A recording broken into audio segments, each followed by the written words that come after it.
अब जिस लम्हे का हमें इंतज़ार था वो हमारे समक्ष आ गया है। बुलाना चाहूँगा मैं मंच पर हमारे बीच माननीय एडवोकेट श्री सीमा समृद्धि कुशवाहा जी को। हम सब उन्हें सुनना चाहते हैं, जोरदार तालियों के साथ अभिवादन करें। आप लोग शोर कम कर रहे हैं इनके लिए, मुझे लगता है थोड़ा शोर हो जाए इनके लिए। वो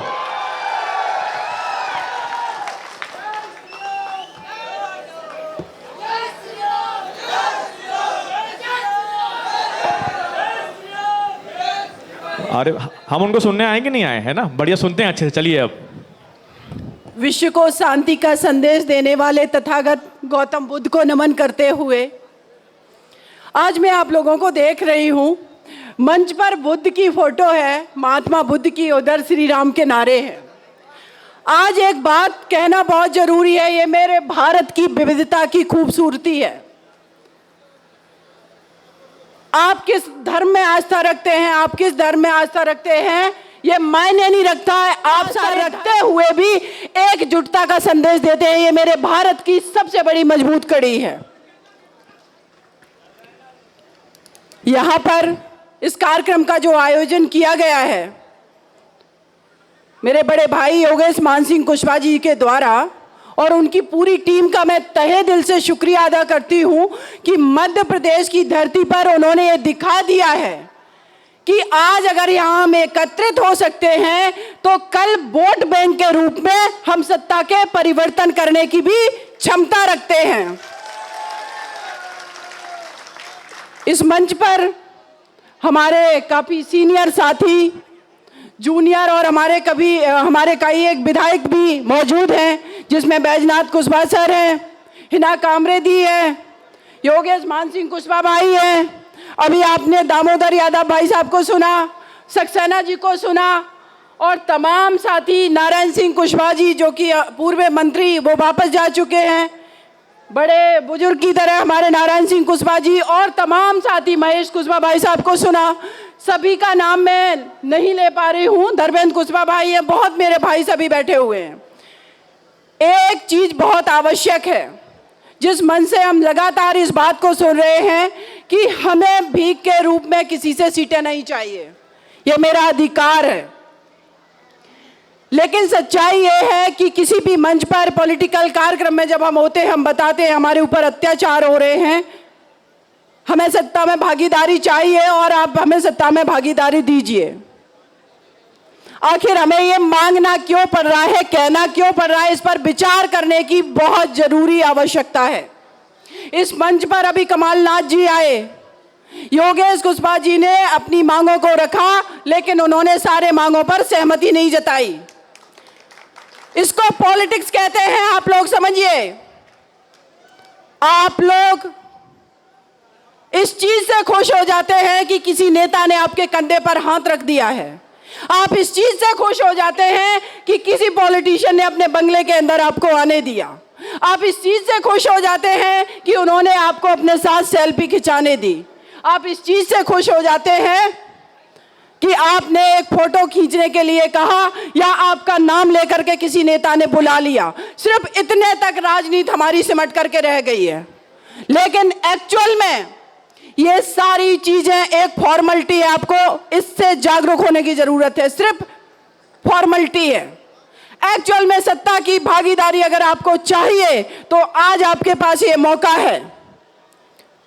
चूंकि यहां पर बहुत बड़ी कोई पार्टी अभी उतना वर्क नहीं कर रही है, समानता दल की बात कही, निश्चित रूप से मैं आपकी बात से एग्री करती हूं महेश भाई, लेकिन मैं चाहती हूं यूनिटी, इंटीग्रिटी, इक्वालिटी, सारी चीजें बहुत आवश्यक है। तो मध्य प्रदेश का हम यहां पर सत्ता का परिवर्तन करने की क्षमता रखते हैं, लेकिन उससे पहले बहुत सारी चीजें बहुत आवश्यक है। लेकिन चूंकि चुनाव का समय नजदीक है और इस चुनाव के समय में अब डिसीजन आप लोगों के हाथ में है कि किस तरीके से निर्णय आपको लेना है। आपका नेतृत्व यहां पर योगेश मान सिंह कुशवाहा भाई कर रहे हैं, आप लोग उनके साथ खड़े हैं। मैं दावे के साथ कहती हूं, आज आप लोगों ने जिस तरीके से यहां पर आप आकर के उपस्थिति दर्ज कराई है, बारिश में भी आप लोग खड़े रहे, बहुत मेरे भाई चले गए हैं, लेकिन इससे भी बड़ा आपने और कार्यक्रम कर दिया एकजुट होकर के। जैसे दामोदर भाई ने कहा कि यहां पर जितने लोग बैठे हैं, अगर वो अपने साथ 5-5 लोग लेकर भी आएंगे, वो आप ये समझ लो सीधा आगाज कर देंगे कि ये सिर्फ भीड़ नहीं है, ये हमारा वोट बैंक है। इसी मंच पर, इसी भीड़ में हमारे भविष्य के विधायक बैठे हुए हैं, सांसद बैठे हुए हैं। अगर आप हमें भागीदारी नहीं देंगे, हम सीधे बात करते हैं, हमारा समाज आपके साथ नहीं आएगा। हम लोगों के अंदर अगर हम ये बात करते हैं कि इस भारत को भारत ही नहीं, अखंड भारत कहा गया, भारत बहुत बड़ा साम्राज्य था जिसमें बर्मा, म्यांमार जो कि कई एक देश बन गए। चंद्रगुप्त मौर्य सम्राट अशोक महान ने अगर इस देश की अखंडता को बनाए रखा, अगर उन्होंने इस देश को शासन संचालन किया और धम्म का संदेश दिया और उस धम्म से लिए गए बहुत सारी चीजें हमारे भारत के संविधान में समाहित कर दी गई, तो आप लोग सिर्फ वोट देने वाले नहीं, सिर्फ अधिकार मांगने वाले नहीं, आप लोग अपने आप को इस काबिल बनाइए कि आप एक दिन सीटों का बंटवारा करें और लोगों को भागीदारी दें। लेकिन ये बात कहने में और इस बात को करने में आप ये समझिए किसी एवरेस्ट पर चढ़ने से कम नहीं है। इन सारी चीजों के लिए आज मैं समाज में बैठे मेरे जितने भी भाई हैं, मंच पर बैठे मेरे जितने भी पदाधिकारी भाई हैं, एक बात बहुत जरूरी है, त्याग तो जरूरी है, लेकिन त्याग के साथ साथ जो सबसे ज्यादा जरूरी है वो है संगठन की शक्ति।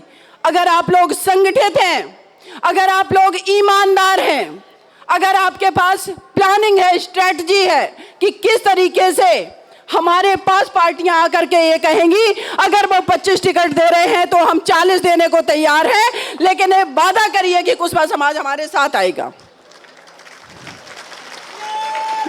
ये स्ट्रेटजी है। एक लोकतंत्र में सबसे ज्यादा जो आवश्यक है वो क्या है? चुनाव आ रहे हैं, सबसे ज्यादा लोकतंत्र में आवश्यक है इंसान का वोट। उसी वोट से कोई विधायक बन रहा, सांसद बन रहा, मंत्री बन रहा, प्रधानमंत्री बन रहा है। अगर वो वोट इतना ही महत्वपूर्ण है तो वो लोग क्यों फिर सत्ता में आसीन है जिसका वोट बैंक कम है? इस पर विचार करने की आवश्यकता है, क्योंकि हमारे पास इस देश का अगर 60% ओबीसी समाज है, SC ST माइनॉरिटीज को मिला दिया जाए एक बहुत बड़ी संख्या है, लेकिन प्रधानमंत्री, मुख्यमंत्री भी बनने की क्षमता रखते हैं, तो फिर वहां तक पहुंच क्यों नहीं पा रहे हैं? इस पर विचार करने की आवश्यकता है। आज मध्य प्रदेश में चुनाव का माहौल है, आप लोगों ने यहां पर एकत्रित होकर के दिखा दिया है कि हमें इतनी सीटें चाहिए, तो ये भी निगोशिएशन करके ही वोट देने के लिए निकलिए कि हम ये निर्धारित करेंगे कि मध्य प्रदेश में आगे आने वाले समय में सरकार किसकी बनेगी। आज अगर इतना कर लिया तो कल मैं दावे के साथ कहती हूं, जिस दिन सत्ता में आकर के बड़े बल धन की संख्या में आप लोग रहेंगे, तो कल इस मध्य प्रदेश के लिए आप प्लानिंग बनाएंगे कि बच्चों को रोजगार कैसे दिया जाए, हमारे युवाओं को। कई एक पदाधिकारी नेता यहां पर ये बात करके गए कि युवाओं की सबसे बड़ी संख्या है वो है बेरोजगारी। तो बहुत सारी पार्टियां यहां पर काम करती रही, स्पेशली 2 पार्टियां यहां काम कर रही हैं, तो बेरोजगारी अभी तक खत्म क्यों नहीं हुई है? सवाल तो उनसे भी है। और अगर बेरोजगारी है और बेरोजगारी से हमारे बच्चों को अगर निजात दिलानी है, तो फिर उस समाज को, उस वर्ग को ही क्यों ना भागीदारी दे दी जाए सत्ता में, जो अपने लिए नीतियां भी बना ले, अपने लिए सारी प्लानिंग कर ले कि किस तरीके के रोजगार हमें चाहिए। लेकिन अगेन एक बात कहूंगी, बाबा साहब ने जब संविधान लिखा भारत का, तो एक बात कही थी कि ये भारत का संविधान विश्व का सबसे बड़ा संविधान है, और इस संविधान को हम संविधान सभा को अर्पित कर रहे हैं, उनको दे रहे हैं, सौंप रहे हैं बना करके। लेकिन इस संविधान को अगर लागू करने वाले लोगों की मंशा ठीक नहीं हुई तो मेरा भारत समावेशी विकास की तरफ नहीं जा पाएगा। दो चीजों पर काम करने की जरूरत है। सामाजिक अगर कार्यक्रम करने की बात है, सामाजिक जागरूकता की बात है, तो आप अपने परिवार को मजबूत करिए, अपने बच्चों को पढ़ाइए। अभी मैं अनुज को सुन रही थी, एक छोटा सा बच्चा है अनुज, आप लोगों ने देखा आपके समाज का बेटा, वो किस तरीके से नेतृत्व क्षमता है उस बच्चे के अंदर। ये बच्चा किसी पॉलिटिकल नेता के वजह से इस काबिल नहीं बना, ये बच्चा काबिल बना है अपने माँ बाप उस परिवार के वजह से बना है। तो ये आपकी जिम्मेदारी है कि सामाजिक रूप से अपने परिवार को मजबूत करिए, बेटियों को मजबूत करिए। और अगर आपको पॉलिटिकल भागीदारी चाहिए, अगर आप सामाजिक रूप से पारिवारिक रूप से मजबूत हैं, तो सत्ता में जो लोग बैठे हैं वो आपको भागीदारी दिए बिना आगे नहीं बढ़ सकते हैं। और मुझे ऐसा पूरा विश्वास है कि आप लोग अपनी एकजुटता तब तक दिखाते रहेंगे इस मध्य प्रदेश में जब तक आप लोगों ने जो डिसाइड किया है कि कितने एमएलए आपको चाहिए, जब तक वो जीत करके आप लोगों के सामने ना आ जाए। और मैं ऐसी उम्मीद करती हूं कि योगेश भाई और जितने मेरे पदाधिकारी मंच पर बैठे हैं सब लोग एकजुटता दिखाएंगे, स्ट्रैटेजी दिखाएंगे। और ये बहन तो दिल्ली में रहकर भी बार बार आपके बीच आती है और हमेशा आपके साथ खड़ी